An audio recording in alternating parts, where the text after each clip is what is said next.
مغفرت کا ہو گیا سامان پھر، رب کا آیا خاص ایک مہمان پھر۔ الحمدللہ العزیز الغفار والصلاة والسلام علی سید الابرار، اما بعد، اعوذ باللہ من الشیطان الرجیم من حمزہ ونفخہ ونفثہ، بسم اللہ الرحمن الرحیم۔ ناظرین کرام، پیغام ٹی وی کی سحر اسپیشل ٹرانسمیشن کے ساتھ میں ہوں آپ کا میزبان ڈاکٹر مطیع اللہ باجوہ۔ السلام علیکم ورحمۃ اللہ وبرکاتہ۔ جیسا کہ آپ جانتے ہیں کہ ہم سحر میں آپ کی خدمت میں مختلف عناوین لے کر حاضر ہو رہے ہیں، مختلف موضوعات پر بات کرتے ہیں۔ ہمارے معزز مہمان آج بھی ہمارے سیٹ پر موجود ہیں۔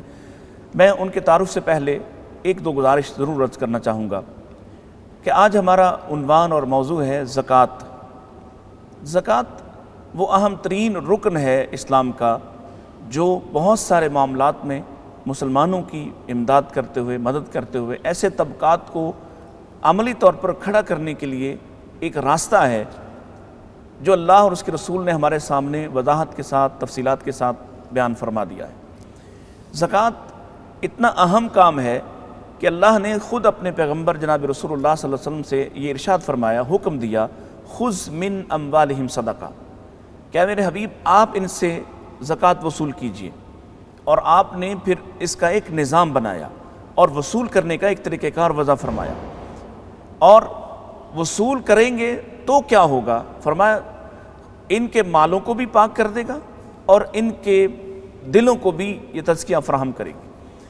تیسری بات اس کے اندر فرمائی، وصلی علیہم، جب آپ ان سے زکوٰۃ وصول کر لیں گے، یہ مال اپنی محبت کے ساتھ، مال کی محبت کے باوجود اللہ کے حکم پر مال قربان کریں گے اور ان خاص مصارف پر خرچ کر دیں گے، تو پھر کیا حاصل ہوگا؟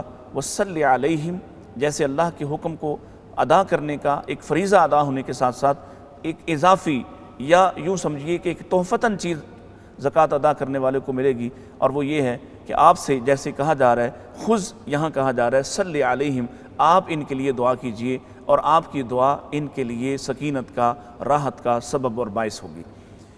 بہت سارے ایسے سوالات ہوتے ہیں زکوٰۃ کے حوالے سے جو میرے اور آپ کے ذہن میں آتے ہیں، ایک عام آدمی کے ذہن میں آتے ہیں۔ انہی سارے سوالوں کے جواب دینے کے لیے آج ہم نے مدعو کیا ہے اپنے معزز مہمانوں کو۔ ہمارے پاس جناب پروفیسر ڈاکٹر عبدالغفور راشد صاحب، آپ ہماری سیٹ پر تشریف لائے، آپ کی آمد کا شکریہ۔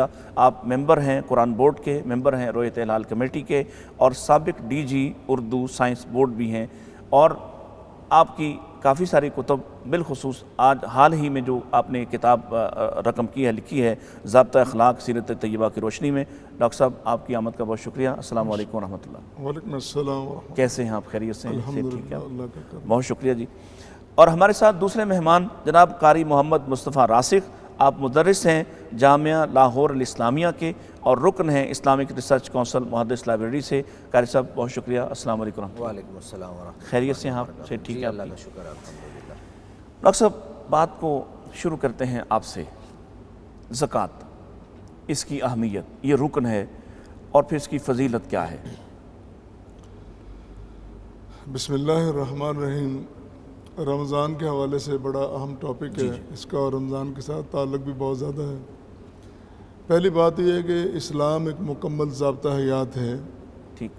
اسلام صرف عبادت گاہوں میں حاضری کا نام نہیں ہے، اسلام معاشرے میں، سماج میں ایک بہترین نظام پیش کرنے والا ایک مذہب اور دین ہے جو اس کی بنیادیں فراہم کرتا ہے۔ صحیح۔ اسلام کے 5 ارکان ہیں۔ صحیح۔ ان 5 ارکان میں سے ایک رکن بھی اگر ایسا چھوڑ دیا جائے جس پہ عمل نہ کیا جائے تو اسلام کی عمارت مکمل نہیں ہوتی۔ رہتی۔ ٹھیک۔ لہٰذا ضروری ہے کہ 5 ارکان پر عمل کیا جائے اور ان کو برابر ان کا درجہ دے کر، اہمیت دے کر ان پہ عمل کیا جائے۔ تو اسی وجہ سے، اسی بنیاد پر پیارے پیغمبر علیہ الصلوۃ والسلام نے زکوٰۃ کی اہمیت کے پیش نظر اس نظام کو وضع کیا، اس کی بنیادیں فراہم کی، اس کا اسٹرکچر، اس کی بنیاد لوگوں کے سامنے رکھی، اور پھر لوگ اس پہ کاربند ہوئے تو اس کے نتائج بھی قوم کے سامنے آئے۔ صحیح۔ زکوٰۃ چونکہ بنیادی طور پر انسان کے مال کو صاف کرتی ہے، صحیح۔ تو اگر زکوٰۃ ادا نہ کی جائے تو اس کا مطلب یہ ہے کہ جو میری کمائی ہے، جو میرا مال ہے، وہ پاک نہیں ہے۔ حلال کمانے کے باوجود، حلال کمانے کے باوجود اگر اس میں سے زکوٰۃ نہ نکالی بالکل جائے۔ بجا فرمایا کہ حرام تو تصور بھی نہیں کر تصور سکتا۔ بھی نہیں۔ کیسی بات ہے کہ مسلمان حرام کا تو تصور بھی نہیں کر سکتا۔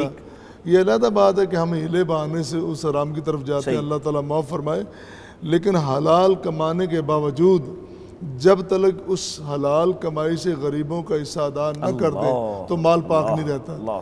تو پیارے پیغمبر علیہ الصلوۃ والسلام نے یہ نظام وضع کیا، چونکہ معاشرے میں سبھی لوگ ایک جیسے نہیں ہوتے، سب کی قسمتیں علیحدہ ہوتی ہیں، نصیب علیحدہ ہوتے ہیں، ان کے کاروبار دھندے سب کے علیحدہ ہوتے ہیں۔ اللہ کا نظام ہے، اللہ کا نظام، کوئی غریب ہے کوئی امیر ہے، تو اللہ نے غریب امیر کرنے کے باوجود یہ سلسلہ بنایا ہے کہ امیروں کی کمائی میں غریبوں کا حصہ ہے، حق رکھ دیا۔ حق رکھتے ہیں وہ، جب تک وہ حق ادا نہ کر دیا جائے وہ اپنا حق ادا ہی نہیں کرتے۔ اللہ تو پیارے، جس طرح ابھی آپ نے فرمایا کہ پیارے پیغمبر کو حکم ہوا کہ ان سے صدقہ وصول کریں، تو وہ صدقہ وصول کر کے آپ نے رکھ نہیں لیا، ٹھیک، بلکہ وہ سارے پورے نظم کے تحت، سسٹم کے تحت غریبوں میں تقسیم کیا، ٹھیک، اور ایسا تقسیم کیا کہ ایک وقت آیا کہ پھر وہ مسلمانوں میں صدقہ لینے والا بندہ نہیں نظر آ رہا تھا کہ جس کو صدقہ دیا جائے، زکوٰۃ دی جائے، ایسا نظام وضع کر دیا۔ ہم بدقسمتی سے اس کو بوجھ بنا بیٹھے ہیں، ہمیں تو چڑ ہو گئی ہے نا، ہمیں تو شیطان نے اتنا دور کر دیا، اتنا متنفر کر دیا، اور اتنا بدقسمت ہمیں شیطان نے بنا دیا ہے۔ جہاں اسلام کا نام آتا ہے ہم سمجھتے ہیں کہ یہ مولوی کی بات ہے، صحیح، قرآن کی بات کریں یہ مولوی کی بات ہے، یہ دین کی بات کریں یہ مولوی کی بات، کہ مولوی ٹھیکیدار نہیں ہے، آپ بھی اسی طرح ذمہ دار ہیں، ہر بندہ، ہر فرد اسی طرح ذمہ دار ہے جیسے علماء ذمہ دار ہیں۔ ٹھیک، تو اس نظام کو جب پیارے پیغمبر علیہ الصلوۃ والسلام نے قائم کیا تو ایسا مقدس معاشرہ قائم ہو گیا، اور ایسا لوگوں کی عزت نفس کا خیال رکھا گیا کہ زکوٰۃ اس طرح نہیں دی جاتی۔ ہم تو آج ماشاءاللہ کئی طریقے ہیں کہ سب سے پہلے لائنیں لگوا دی جاتی ہیں، لائنیں لگا دی، پھر 10 روپے بھی دینے، اس کی تصویر دو اور دنیا کو بتلاؤ کہ میں نے زکوٰۃ دی ہے۔ جس کو زکوٰۃ دی جانی اس کی عزت نفس کا بھی خیال کرنا ہے کہ وہ بھی مرد ہے، انسان ہے، وہ مسلمان ہے، اس کی عزت نفس موجود ہے، اس کا خیال رکھنا ہے، دینے والے کا بھی خیال کرنا ہے، لینے والے کا بھی خیال کرنا ہے، اور تبھی جا کے وہ برکتیں نازل ہوں گی، رحمتیں نازل ہوں گی کہ ایسا معاشرہ بن جائے گا کہ پھر آپ کو زکوٰۃ لینے والا نظر نہیں آئے گا۔ اور یہ مثالیں قرون اولیٰ میں موجود ہیں کہ ایسا معاشرہ موجود ہے۔ قاری صاحب، زکوٰۃ ایک نظام ہے، تو ظاہر ہے اس نظام کے کچھ خد و خال بھی ہوں گے، کن سے لینا ہے، کن کو دینا ہے، جو زکوٰۃ ادا کرنے والے ہیں ان کا نصاب کیا ہے، جو وصول کرنے والے ہیں وہ کون سے لوگ ہیں؟ زکوٰۃ کے حوالے سے نبی مکرم صلی اللہ علیہ وسلم نے ایک ضابطہ بیان فرما دیا ہے کہ یہ لوگ زکوٰۃ دیں گے اور یہ لوگ زکوٰۃ لیں گے۔ آپ صلی اللہ علیہ وسلم نے فرمایا تؤخذ من اغنیائہم وترد علی فقرائہم، کہ یہ زکوٰۃ اغنیاء سے لی جائے گی اور فقراء میں تقسیم کی جائے گی۔ ٹھیک ہے، اب ہم نے دیکھنا ہے کہ اغنیاء کون ہے۔ تو اغنیاء کے حوالے سے نبی مکرم صلی اللہ علیہ وسلم نے مختلف چیزوں کے نصاب بھی مقرر فرما دیے۔ اگر کسی شخص کے پاس سونا ہے تو سونے کا نصاب 7.5 تولے آپ صلی اللہ علیہ وسلم نے مقرر فرمایا، اور اگر کسی حد ہے کہ 7.5 سے اوپر جائے گا، جی 7.5 ہو گیا، اس کے بعد سال گزر گیا، تو یہاں سے شروع ہو جائے گا۔ 7.5 ایک حد ہے، 7.5 یا اس کے اوپر اگر کسی کے پاس سونا موجود ہے تو اس کے اوپر زکوٰۃ فرض ہوگی اور وہ اغنیاء میں آدمی شمار ہوگا۔ اسی طرح اگر کسی کے پاس چاندی ہے تو چاندی کی زکوٰۃ 52.5 تولے، یہ نبی مکرم صلی اللہ علیہ وسلم نے ایک حد مقرر کر دی، یہ اس کا نصاب ہے۔ اگر کسی کے پاس 52.5 تولے یا اس سے زیادہ موجود ہے اور سال گزر گیا، سال کی شرط تو ہر کسی کے ساتھ ہی موجود ہے، تو وہ جو ہے وہ زکوٰۃ ادا کرے گا۔ اور اگر کسی کے پاس رقم اور کرنسی موجود ہے تو کرنسی کے حوالے سے اہل علم میں 2 موقف پائے جاتے ہیں۔ ایک موقف تو یہ ہے کہ کرنسی کو ہم سونے پر قیاس کریں گے، اس کی وجہ یہ ہے کہ جب یہ کاغذ کی کرنسی کا آغاز ہوا، ڈالر کا آغاز ہوا یا ہمارے ہاں پاکستان میں روپے کا آغاز ہوا، تو اس کی سپورٹ پہ پیچھے سونا موجود تھا۔ لیکن ایک وقت اب ایسا آ چکا ہے کہ نہ ڈالر سونے کے ساتھ منسلک ہے، نہ کسی دوسرے ملک کی کرنسی سونے کے ساتھ منسلک ہے، اب یہ کرنسی آزاد چل رہی ہے۔ تو آپ بعض اہل علم کہتے ہیں کہ چونکہ اب کرنسی آزاد ہو گئی ہے، لہٰذا ہمیں کرنسی کے حوالے سے وہ نصاب رکھنا ہوگا جو فقراء کے حوالے سے اور غریبوں کے حوالے سے زیادہ فائدہ مند ہو، جس میں فقراء کو زیادہ فائدہ اور زیادہ حصہ مل سکے۔ صحیح۔ تو اہل علم کہتے ہیں کہ اب ہم اس میں چاندی کا نصاب مقرر کریں گے۔ یہی وجہ ہے کہ اس سال جو حکومت پاکستان نے زکوٰۃ کا نصاب مقرر کیا ہے وہ 80,933 روپے ہے، اور وہ 52.5 تولے چاندی کے حساب سے ہے۔ تو یہ تو چاندی اور سونے اور کرنسی کا ہے۔ اور اگر بسا اوقات انسان کے پاس اناج ہوتا ہے، آپ کی زرعی زمین ہے، تو زرعی زمین کی پھر دو قسمیں ہیں۔ بعض زرعی زمینیں وہ ہوتی ہیں جو بارشوں سے یا نہری پانی سے سیراب ہوتی ہیں، ان کو سیراب کرنے سے کوئی زیادہ خرچ نہیں آتا ہے، تو ان میں جو ہے آپ عشر ادا کریں گے، یعنی جتنا اناج نکلا ہے اس میں سے 10واں حصہ۔ اور جو زمینیں جن کے اوپر خرچ آتا ہے، آپ نے ٹیوب ویل پہ آپ اگر خرچ کرتے ہیں یا اسی طرح بسا اوقات بجلی کی موٹریں لگی ہوتی ہیں، تو ان میں نصف عشر یعنی 20واں حصہ۔ لیکن وہاں بھی ایک نصاب ہے کہ اگر آپ کی زمین کا اناج 5 وسق یعنی 20 من ہوا ہے تو اس کے بعد آپ کے اوپر عشر یا نصف عشر فرض ہوگا۔ اگر وہ اناج کم ہوا ہے، 19 من ہے یا 15 من ہے، تو پھر اس کے اوپر آپ کے اوپر عشر یا نصف عشر واجب نہیں ہے۔ جی، تو یہ تھی دو شکلیں۔ آگے میں ایک سوال ڈاکٹر صاحب سے کر لوں، پھر میں آپ کی طرف آتا ہوں۔ ڈاکٹر صاحب، جیسے حکم دیا گیا ہے خذ من اموالہم صدقہ، تو نبی کریم صلی اللہ علیہ وسلم بطور حاکم کے بھی آپ نے صدقہ یعنی زکوٰۃ کے لیے باقاعدہ لوگوں کو بھیجا، کیلکولیشنز کروائیں اور زکوٰۃ وصول کی گئی۔ کیا یہ حکم آج بھی اسی طرح سے موجود ہے؟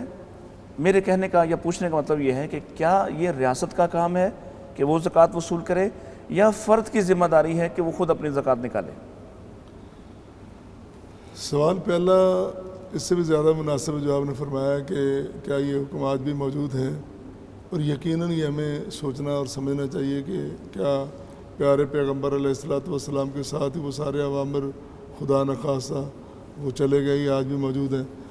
اس کی ایک بہترین مثال موجود ہے کہ نبی کریم صلی اللہ علیہ وسلم جب اپنے رفیق اعلیٰ سے مل جاتے ہیں، آپ کا وصال ہو جاتا ہے، تو آپ کے بعد سیدنا ابوبکر صدیق رضی اللہ تعالیٰ آپ خلیفۃ المسلمین نائب رسول بنتے ہیں۔ تو آپ کو اس وقت بہت سارے مسائل کا سامنا تھا، بالکل صحیح، بہت ساری سازشوں نے سر اٹھا لیا، ٹھیک، بہت سارے مرتدین کھڑے ہو گئے، ٹھیک، جن لوگوں نے یہ سمجھ لیا کہ نبی کے ساتھ ہی دین بھی رخصت ہو گیا، آج تو ہمیں ضرورت ہی نہیں ہے۔ اور جو متنبی تھے، جو جھوٹے نبوت کے دعوے دار، وہ بھی وہاں پہ موجود تھے، اور انہوں نے بھی رخصتیں دی لوگوں کو، انہوں نے بھی رخصتیں دی ہیں۔ اور پھر خاص کر زکوٰۃ کا جو مسئلہ تھا، اس کے بارے میں لوگوں نے سمجھا کہ یہ نظام پیارے پیغمبر علیہ الصلوۃ والسلام کے ساتھ تھا، اب یہ نہیں ہے۔ ٹھیک، تو جب آپ سیدنا ابوبکر صدیق یہ رضی بات اللہ بڑی زبردست ہے، اور میں نہیں چاہ رہا کہ اس میں کوئی کٹ لگے، تو میں ایک وقفہ لے لوں، وقفے کے بعد دوبارہ آپ کی خدمت پہ حاضر ہوتا ہوں۔ ناظرین کرام، ایک چھوٹا سا وقفہ لیتے ہیں، اور وقفے کے بعد ڈاکٹر صاحب سے جو میں نے سوال کیا ہے وہ میں دوبارہ سے دہرا دیتا ہوں تاکہ آپ کی توجہ بھی رہے اور آپ واپس میں ہمارے ساتھ رہیں۔ سوال یہ تھا کہ کیا آج بھی یہ حکم موجود ہے کہ زکوٰۃ وصول کی جائے؟ کیا آج بھی یہ ذمہ داری ریاست کی ہے یا فرد کی ذمہ داری ہے کہ وہ اپنی زکوٰۃ نکالے؟ ایک وقفے کے بعد ہم آپ کے ساتھ دوبارہ ملاقات کرتے ہیں۔ مغفرت کا ہو گیا سامان پھر، رب کا آیا خاص ایک مہمان پھر، مغفرت کا ہو گیا سامان پھر، رب کا آیا خاص ایک مہمان پھر۔ ویلکم بیک ناظرین، پروگرام آپ دیکھ رہے ہیں پیغام ٹی وی کی سحر اسپیشل ٹرانسمیشن، اور ہمارے معزز مہمان ہمارے سیٹ پہ موجود ہیں۔ میں وقفے پہ جانے سے پہلے ڈاکٹر صاحب کے سامنے ایک سوال چھوڑ کے گیا تھا، انہوں نے بات بھی شروع کی، معذرت ہمیں روکنا پڑا، لیکن وہ بات اتنی اہم ہے کہ میرا دل تھا کہ آپ اس کو ایک گو تھرو کریں۔ جی ڈاکٹر صاحب۔ یقیناً بات بڑی اہم ہے، اور اس پہ ہم گفتگو کر رہے تھے وقفے سے پہلے بھی، اور اب بھی اسی بات کو دہرا دیتے ہیں کہ چند لوگوں نے یہ سمجھ لیا کہ یہ دین کے ارکان اور احکام شاید نبی کریم صلی اللہ علیہ وسلم کے ساتھ ہی رخصت ہو گئے، صحیح، اور بالخصوص زکوٰۃ کے بارے میں جو بنیاد ہے اسلامی معاشرے کی، اسلامی نظام کی، اور اسلامی نظام کی مالیات کی جو بنیاد ہے، لوگوں نے سمجھ لیا کہ اب اس زکوٰۃ کی ضرورت نہیں ہے۔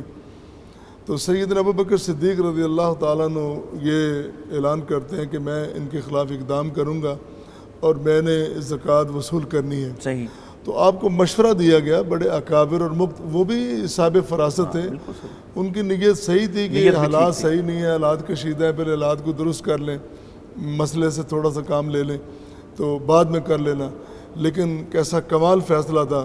میں سمجھتا ہوں کہ پیارے پیغمبر علیہ الصلوۃ والسلام نے اپنی موجودگی میں حضرت ابوبکر صدیق کو جو مصلی امامت پہ کھڑا کیا ہے، تو ان کی خوبیاں دیکھ کر کہ انہیں امت میں اس سے بہتر کوئی انسان نظر نہیں آ رہا تھا، اور اس کا مظہر، اس آپ کی فکر کا مظہر نظر آ رہا ہے کہ سیدنا ابوبکر صدیق رضی اللہ تعالیٰ عنہ فیصلہ کرتے ہیں کہ نہیں سنو، تم مصلحت کی بات کرتے ہو، میں تو زکوٰۃ وصول کروں گا، بلکہ زکوٰۃ کا جو ایک جانور دیتا تھا، جانور کی وہ ایک رسی بھی اگر اپنے پاس رکھے گا، اس رسی کو جو رکھنے والا ہے میں اس کے خلاف بھی جہاد کروں گا، اپنے جہاد کہا ہے کہ میں اس کے خلاف لڑائی کروں گا۔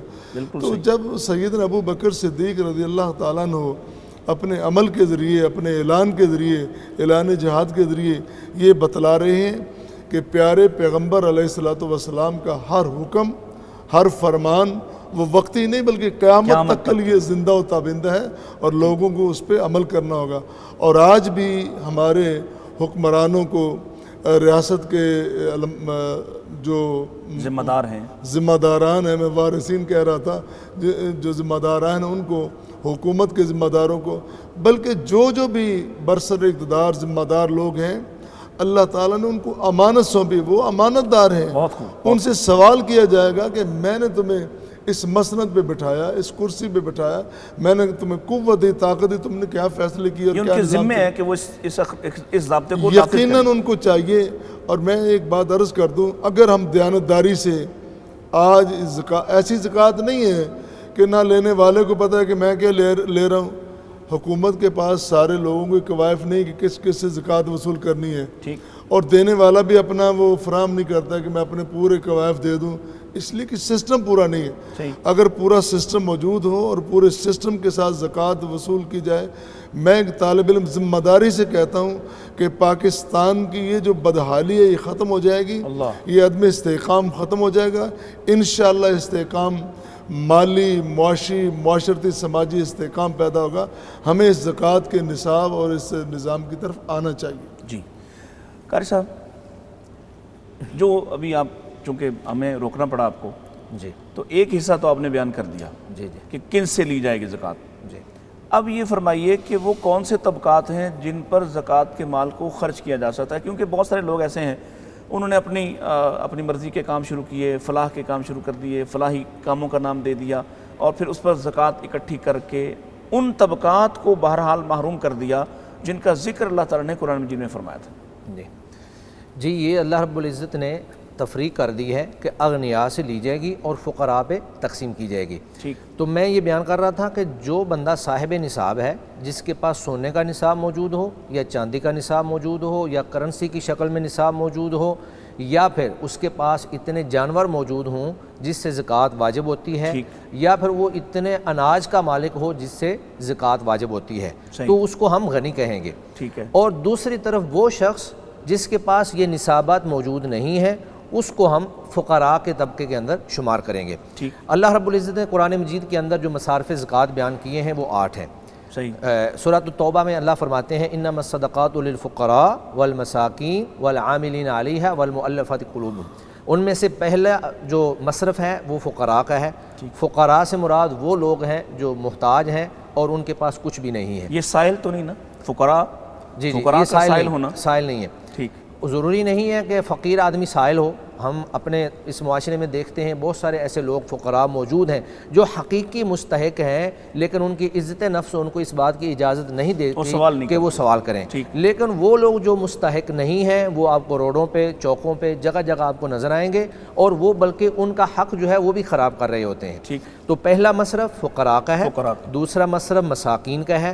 مساکین سے مراد وہ لوگ ہوتے ہیں کہ جن کی کچھ آمدنی تو ہے لیکن ان کے اخراجات زائد ہیں، ان کی آمدنی جو ہے ان کو کفایت نہیں کر رہی ہے۔ اور تیسرا مصرف ہے عاملین، کہ وہ لوگ جو زکوٰۃ اکٹھی کر رہے ہوں لیکن یہ اس وقت ہوگا جب کہ حکومت کی طرف سے، ریاست کی طرف سے ایک پورا نظام زکوٰۃ موجود ہو، تو جو لوگ زکوٰۃ اکٹھی کرنے والے ہوں گے ان کی تنخواہیں اس زکوٰۃ میں سے دی جا سکتی ہیں۔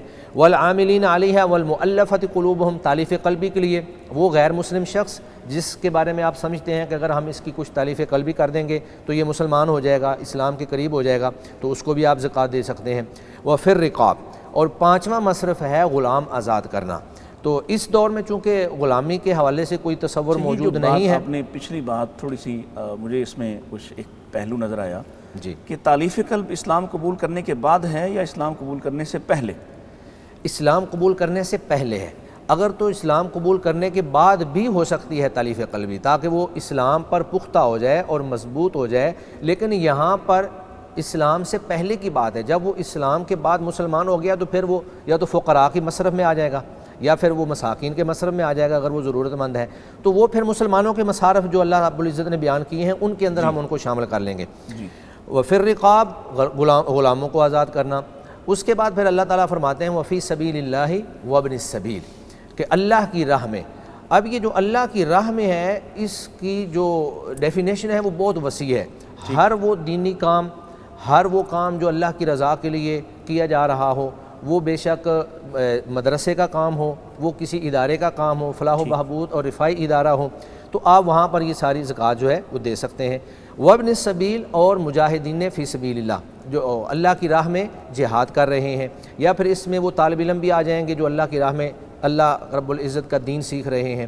تو یہ وہ مصارف ہیں جو اللہ رب العزت نے ایک غالباً والغارمین بھی ہے۔ جی الغارمین میرے ذہن سے نکل گیا، جی، وہ مقروض شخص جو قرض اتارنے کی صلاحیت نہیں ادا رکھتا کرنے ہے، کی صلاحیت نہیں رکھتا، تو آپ اس کو بھی زکوٰۃ دے سکتے ہیں۔ تو یہ وہ 8 مصارف ہیں جو اللہ تعالیٰ نے قرآن مجید کے اندر صراحت کے ساتھ بیان فرما دیے ہیں۔ جی ڈاکٹر صاحب، مصارف کا آپ نے دیکھا، اب ادا کرنے یا دینے، یعنی ایک تو ہے ریاست لیتی تو اس کا اپنا ایک نظام ہوتا، وہ لوگوں کے اکاؤنٹس میں بھجواتے لوگوں کو اپنے پاس، اور ظاہر ہے لوگ اس میں شرمندہ نہ ہوتے، گورنمنٹ سے ان کو امداد مل رہی ہوتی۔